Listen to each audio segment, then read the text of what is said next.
L'Allemagne va voter. La lutte pour la présidence du Reich est circonscrite entre Hitler et Hindenburg.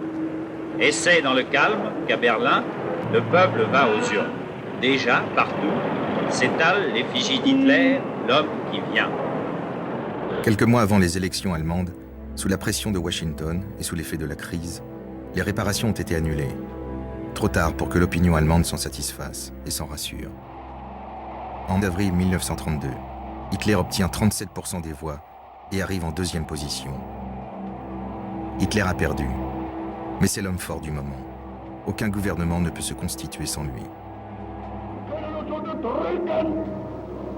Sie können uns meinetwegen töten, kapitulieren werden wir nicht.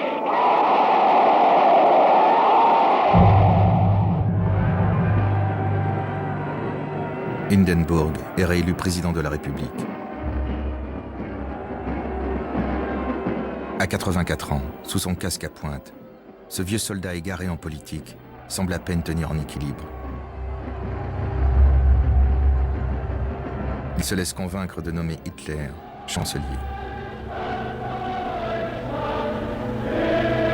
Hindenburg paraît momifié. Il vient de signer l'acte de décès de la démocratie allemande.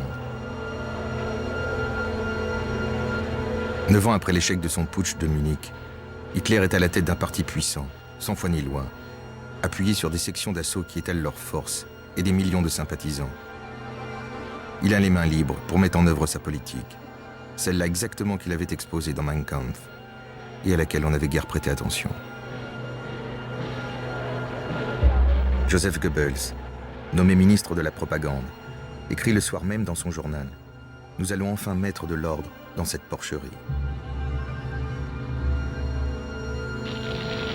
En février 1933, un groupe de nervis incendie le palais du Reichstag, le Parlement allemand. Ils agissent sur l'ordre d'Hermann Göring, bras droit de Hitler.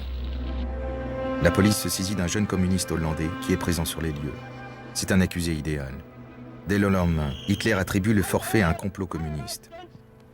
Les libertés individuelles sont supprimées. Le PC est interdit.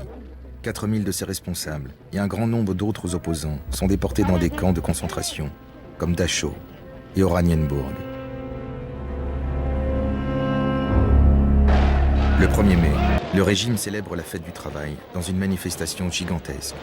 Le lendemain, les syndicats sont dissous.